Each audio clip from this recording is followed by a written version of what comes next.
Mulai tahun 2020 ini Angkatan Laut Indonesia menjadi salah satu poros pertahanan bangsa. Untuk itu sistem penjagaan terus ditingkatkan, tak terkecuali di Natuna. Pembangunan postur ideal militer Indonesia terus digenjot oleh pemerintah. TNI, sebagai garda terdepan penjaga marwah bangsa mesti dikuatkan demi sebuah kedaulatan. Sekarang postur kekuatan pertahanan itu sudah mulai nampak. Maka dari itu supaya tak gertak sambal saja dan menunjukkan jika Indonesia bakal tegas menindak setiap pelanggaran teritori, pemerintah sudah mengambil langkah-langkah strategis.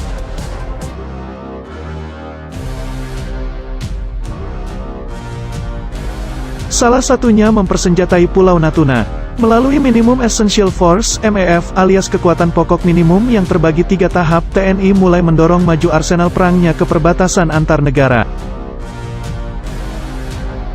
Setelah pembangunan infrastruktur macam pelebaran dermaga, pembangunan landasan pacu, hanggar dan barak prajurit selesai, maka isian alat penggebuk pun mulai disuntikkan ke Natuna.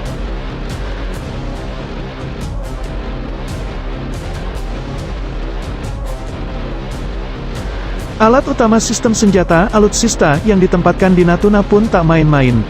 Di sana disiagakan 3 KRI ukuran besar sekelas fregat Bung Tomo Class dan korvet Diponegoro Class untuk melakukan patroli di perairan Natuna dan Laut China Selatan. Terbaru tentunya korvet kelas Parhim TNI AL yang tanpa diduga ternyata ikutan nimbrung di Natuna. Sedianya juga akan ditempatkan kapal selam di Natuna untuk menanggulangi aspek peperangan bawah laut.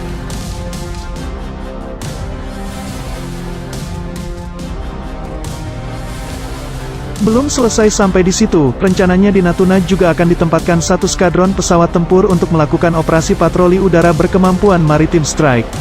Pesawat tempurnya pun merupakan kelas Wahid macam F-16CD Block 52ID dan Sukhoi Su-27/30 milik TNI AU.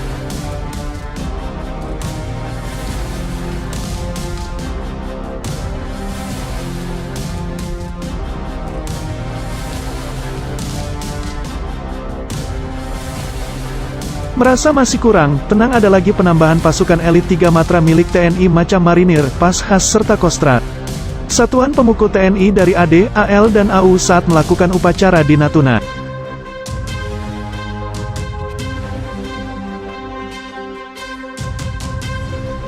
Di Natuna juga disiagakan berbagai macam radar penjejak agar dapat mengetahui jika ada unsur asing yang menyelonong masuk ke teritori Indonesia tanpa izin, bahkan pesawat siluman, stealth pun bakal terdeteksi jika mencoba melakukan pelanggaran.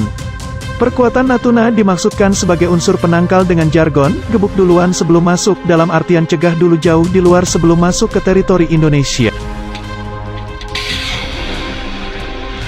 Tentu dijadikannya Natuna sebagai pangkalan militer pemukul terdepan TNI di bagian utara Indonesia membuat banyak negara was-was. Salah satunya ialah Malaysia yang sudah panik bukan main karena kekuatan TNI di Natuna bisa membelah negara mereka menjadi 2 bagian.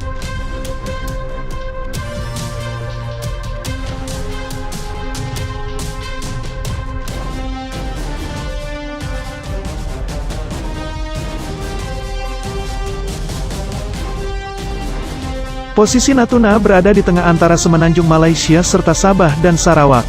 Maka mau tak mau jika ada pesawat atau kapal laut baik akan dan ke semenanjung Sabah dan Sarawak, maka harus mendapat clearance dari pihak Indonesia.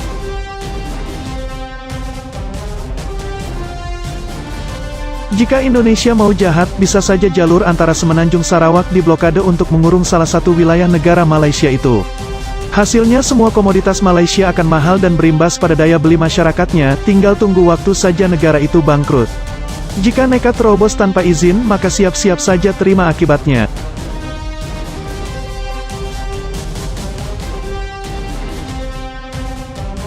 Perkuatan di Natuna masih terus berlanjut dan di sana nantinya akan ditempatkan peralatan tempur kelas 1 nan canggih milik TNI untuk menghadapi segala bentuk ancaman yang mengganggu kedaulatan Indonesia.